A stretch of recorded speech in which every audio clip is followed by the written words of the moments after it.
Bonjour, donc dans ce chapitre 3, nous allons voir une vidéo. Enfin, vous allez voir une vidéo et vous allez remplir le cours à l'aide de cette vidéo. Et ce chapitre 3, nous allons traiter l'addition et la soustraction. Ce sont deux opérations que vous connaissez très bien. Et donc nous allons commencer par une petite activité. Alors cette petite activité, eh bien, il s'agit d'une pyramide où il va falloir remplir les cases où aucun nombre n'est inscrit. Et pour remplir cette pyramide, il va suffire d'additionner les deux nombres qui sont situés dans les cases en dessous. C'est-à-dire que, par exemple, pour la case pointée par la flèche, le résultat, eh bien, ça sera le résultat de l'addition entre 12,45 plus 3,05. Bon, le résultat de l'addition, vous l'avez déjà vu, eh bien, on appelle ça la somme. Donc en fait, ici, nous allons calculer la somme de 12,5 et de 3,05. C'est pratiquement du calcul mental. Ceux qui n'y arrivent pas au niveau du calcul mental peuvent poser l'opération. Nous allons revoir comment on pose une opération, comment on pose une addition. En tout cas, 12,45 plus 3,05, la somme est égale à 15,5. Nous allons continuer à calculer la somme de 4,95 et de 21,5. Attention, donc là il n'y a pas autant de décimales écrites dans les deux termes, on appelle ça des termes, les nombres que l'on additionne ce sont des termes. Et bien 21,5 on peut l'écrire comme 21,50. Le zéro est inutile, mais là il va bien nous servir pour additionner et ne pas se tromper. Donc 21,50 plus 4,95, donc on peut faire du calcul mental.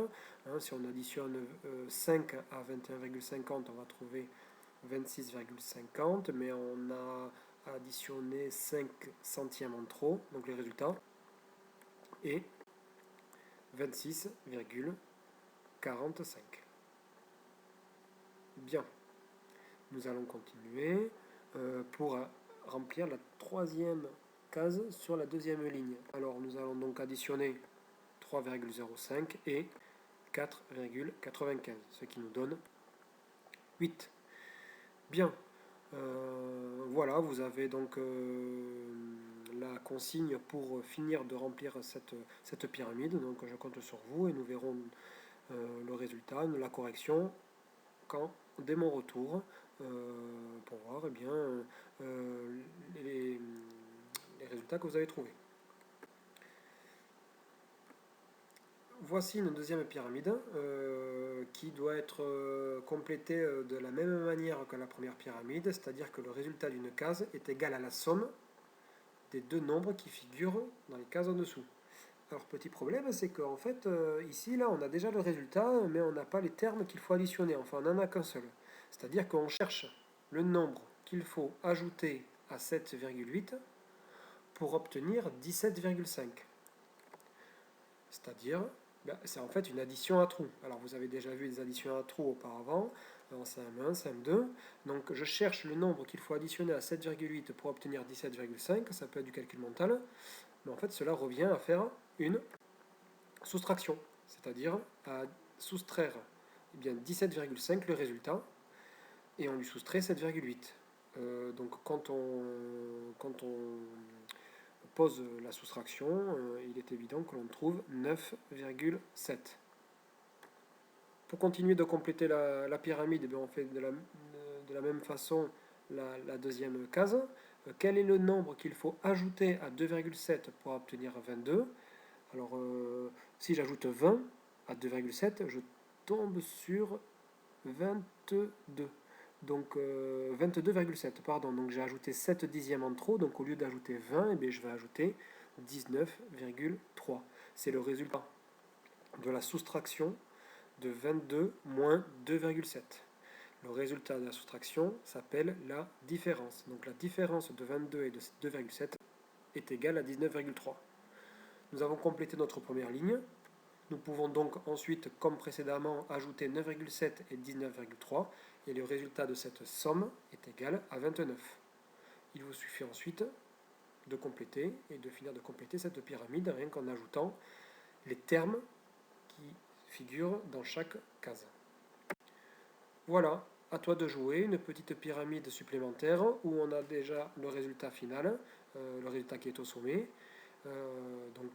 Tu la recopies, tu peux mettre pause au niveau de la vidéo, tu la recopies sur ton cahier et tu peux la compléter dans le cahier d'exercice. Bien, donc à retenir. Pour compléter l'égalité, l'addition à trous 7,8 plus le nombre manquant, qu'on peut appeler ça le nombre inconnu, qui me donne 17,5, et bien en fait on calcule la différence entre 17,5 et 7,8. On trouve 9,7 qui est le nombre manquant.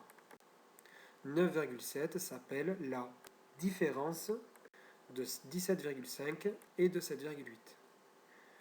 Bien, donc c'était le bilan de notre activité, nous allons écrire tout ça dans le cours. Donc grand 1, revenons sur l'addition. Du vocabulaire, dans un premier temps, dans une addition on ajoute des nombres. Ces nombres, on les appelle les termes, et le résultat que l'on obtient s'appelle la somme. Par exemple, la somme des termes 7 et 3 est égale à 10. Alors par moment, eh bien, il n'est pas forcément aussi facile de calculer mentalement une somme. Par exemple, 24,72 plus 135,028, bon, on pourrait le faire, hein, le calcul mental, je suis sûr que certains y arriveraient, mais vous avez appris à poser les opérations. Donc pour poser les opérations, qu'est-ce qu'on peut faire? Eh bien, on peut rajouter des zéros inutiles pour avoir le même nombre de décimales donc après la virgule pour que ce soit plus facile. Et il faut surtout penser à aligner les virgules. Ensuite, je vous laisse calculer et trouver le résultat qui est 159,748. Cette opération également, vous la posez au niveau de la leçon sur le cours qui est à compléter. Donc, je répète que ce qui est important quand vous posez une addition, c'est d'aligner les virgules et de faire une vérification, ou alors avant le calcul, on peut prédire un peu le calcul, enfin anticiper. C'est ce qu'on appelle calculer un ordre de grandeur. Par exemple, dans l'addition que vous avez posée précédemment, on aurait pu prévoir un peu le résultat avant. En effet, 25,72, c'est proche de 25. 135,028, c'est proche de 135. Et quand on a deux nombres entiers, 25 et 135, et qu'on veut faire la somme, c'est beaucoup plus facile. 25 plus 135 est égal à 160. Et bien, ce que l'on vient de faire, c'est qu'on a calculé un ordre de grandeur de notre addition. C'est-à-dire que notre résultat que l'on a trouvé, 159,748, il est environ égal, donc c'est les deux petites vagues, on dit environ égal, à 160. En fait, ça nous permet de vérifier notre résultat pour voir si on ne s'est pas trompé au niveau de l'ordre de grandeur. Si vous aviez trouvé, je ne sais pas moi, 15,9748, eh bien on aurait pu se dire, oula, je me suis trompé, ce n'est pas proche de 160, je me suis peut-être trompé dans l'alignement des virgules. Voilà, il faut toujours penser à faire cette petite vérification sur le cahier ou bien dans la tête, c'est assez pratique.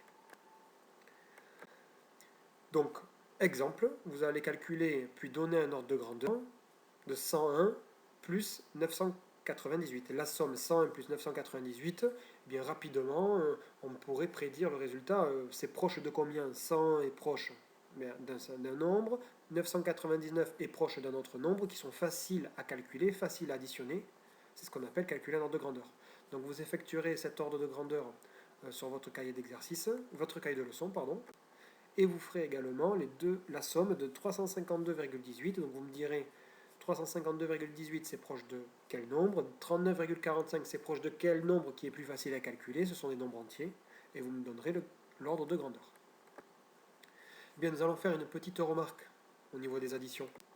En effet, quand j'additionne 2 plus 1, la somme de 2 et de 1, de ces deux termes, c'est la même chose que d'additionner 1 plus 2. Les deux sommes sont égales à 3. Bien, c'est très pratique ça, parce qu'en fait, on peut énoncer la propriété suivante, que pour calculer une somme, l'ordre des termes n'a pas d'importance. On peut changer l'ordre des termes.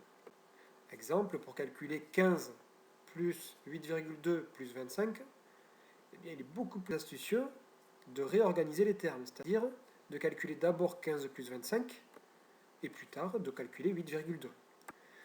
Ben oui, 15 plus 25, c'est égal à 40, et 40 plus 8,2 est égal à 48,2. J'ai donc le résultat de la somme de mes trois termes que j'ai calculés quand même assez rapidement et mentalement, rien qu'en les organisant.